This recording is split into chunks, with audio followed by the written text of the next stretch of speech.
Hello, and you are back in the Velvet Room with Jokerthefool. This is our 53rd episode, and today we'll be discussing how Russia deals with political dissent and China getting in on making airliners. So we're going to jump right into this with the first article. This is from The Independent. Headline reads, Alexi Navalny, probably butchering that, death latest. X restores wife Yulia's account as Putin brings new case against critics' brother. And this is basically just talking about how let's see, his Elon Musk's ex restored Yulia's account after mistakenly suspending the profile. Goes on talking about Navalny's mother wanting to see his body. The Russian authorities haven't allowed anybody, any family, to see his body. She just wants to be able to bury this man who died. That's just what your family is actually going to want for you when you die. So this is basically a Russian dissident. He was very much against the Russian government, the large Russian corporations, and I think he started out as a lawyer and then got into the, anti-corruption activism, which included the big corporations and the government in Russia, and that's why he rotted in a jail cell, because he made himself an enemy of the Russian government. And Vladimir Putin is someone who will throw his enemies in the gulag, never see the light of day. I mean, this man was up and coming in the KGB, and he played the game in the KGB, and he became the president after the collapse of the USSR. And I think a lot of those tactics, he learned as being part of the KGB, being deep in the USSR's inner circle, so to speak, is stuff that he's still practicing and carrying out today, which is why I don't trust Putin, which is why I don't think he's a good person, which is why I don't think the Russian state is something that's going to be good or progressive for humanity, which is why I don't support Ukraine, but the fact that Ukraine is its own state, separate from Russia, is better in terms of building a volunteer society, right? It's decentralization, but, the whole thing is that, me as an American in my country and NATO have no justification trying to make Russia not see Ukraine as its territory and acting accordingly, right? It just creates more problems. And it just justifies Putin doing stuff like this. Look at what NATO is doing. Look at what the EU is doing and the US is doing. So we have to rule with an iron fist. We have to stamp out any criminals who threaten the security of the Russian state. And this is why you get the Alexi Navalny situation. And also, I do think it's a bit of a distraction as well. I mean, Russia's recently been founded with being on the verge of cancer vaccines, which is a very interesting thing. Of course, you've got the whole BRICS thing, which is really threatening to destroy the concept of the petrodollar, which has ruled the global economy. And if that gets more successful, then then that could overtake the U.S. dollar as being the global reserve currency. That'll really throw us into hyperinflation. That'll be the nail in the coffin for the American economy. So I think, his death is being used, Navalny's death is being used to justify the sanctions against Russia, the Russian hysteria that hasn't really been around in the States since the Cold War. So I do think a lot of this is not that the Americans or the globalist establishment care about political prisoners or think it's not something that should be a thing. I mean, just ask all the people who weren't even at January 6th who are getting brought up on charges for that, how the U.S. Government feels about political persecution, and they're all for it when it benefits them. And this, I'd say, doesn't benefit them in the sense that is ingrains Putin's power, and of course Putin is very much their rival. And I don't think Putin even wants to be this rival of the West. He just wants to be left alone, and that includes, the states that border Russia and Eastern Europe as well. It doesn't want any NATO involvement in Eastern Europe, no UN involvement in Eastern Europe. Just wants to say, hey, this is the territory, this is how it should be. There's conflict there, it gets resolved between those states, and I think that's what Putin wants. And in the end, if we were to give that to him, it would be a more peaceful, prosperous society after some hot conflict between those Eastern European states and Russia. And I think this is going to be used by the Western establishment to see Putin is so evil. He does all these things to his political enemies, and not to say there isn't a justification in making that argument, but it's not like they care about Navalny. It's not like they care about what's going on in these Russian prisons because they have this humanitarian desire to care for their fellow man. It's about using it as political capital to justify this war in Ukraine, which is completely unjustifiable for us to be involved in. But again, using stuff like this to do it. So that's really my take on it.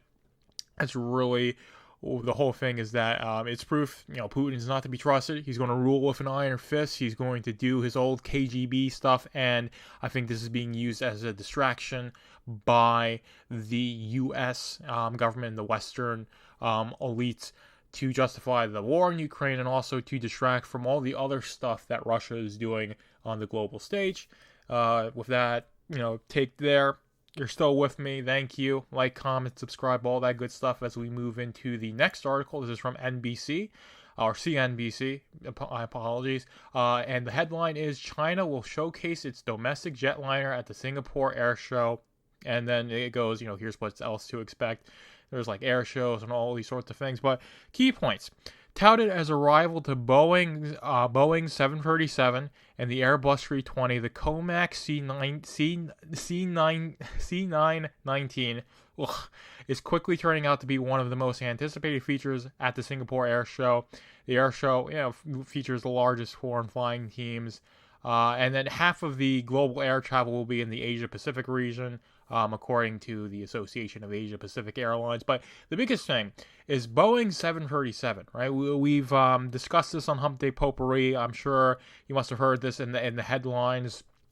This might be a bit overblown, but Boeing is having a problem with making planes. The planes not being bolted on correctly.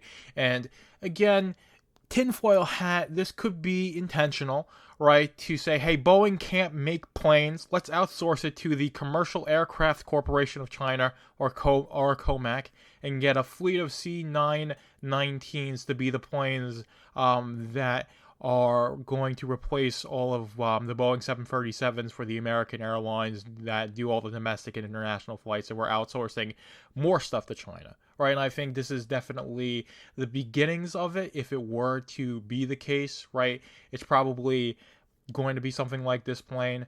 This is COMAC C-19, Commercial Aircraft Corporation of China. So this is going to be a state-owned business of China, right? So this is basically just China's, the Chinese government's aircraft manufacturer, right? And they're going to basically use this and go all over the world, not just the United States, right? But everywhere that Boeing 737s are operating, they operate globally to say, hey, Boeing can't make planes. We can.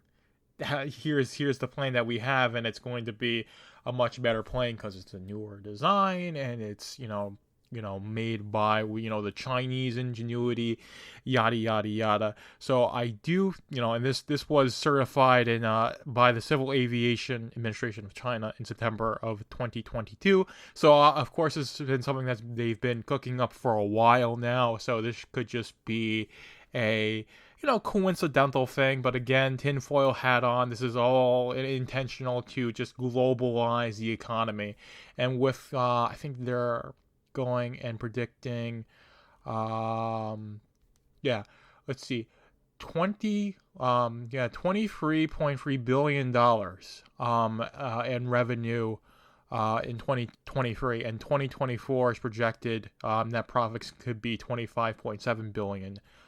So this is a massive industry, air travel, and it's not just the financial size of this sector. It's just what the sector is in terms of just how people travel in I guess the most modern sense, and also just the most amount of distance and the shortest amount of time one can cover is by airplane. And so the airport system, or the air transport system, right, is very much one that allows the common person to travel the world, right? And that's a very powerful thing to be able to do. And the more, control and centralization you have over that system, the more control and centralization you have of the people, which is why you have, all these regulations, Department of Homeland Security, customs, and all these sorts of things that really just hinders people's ability to move freely, is because they want to have control over everything. And if you control the movement of people, then you control the people. That's definitely one way to look at it, and I think this is part of the plan, is to have, all the airplanes manufactured by 1, 2, maybe 3 companies, and Boeing might not make the cut, because it's an American company, and we all hate America. Even the Americans hate America, or at least the Americans that have any say or pull in the matter hate America. So they want to outsource everything to India and China and the Middle East and all these sorts of places.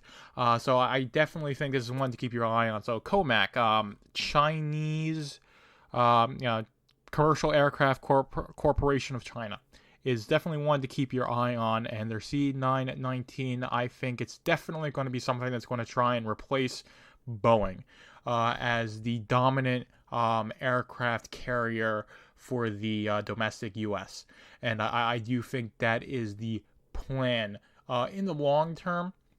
And I do think, all this DEI stuff, a lot of it is definitely intentional, because, there's a very distinctive, controlled plan to destroy the fabric of this culture, and DEI is part of it. And also, if you can use DEI to just degrade the quality of all products, and this includes airplanes, this proves that this will make it so that way the American companies can't. They have their hands tied behind their back, because they have to follow all this corporate nonsense, and they won't be able to make planes correctly. And the Chinese will be able to, and we'll have no choice but to have the Chinese make our airplanes, because they make everything else. Pharmaceutical medications, and basically anything you can think of these days is made by China, and they just want to add one more thing to the list.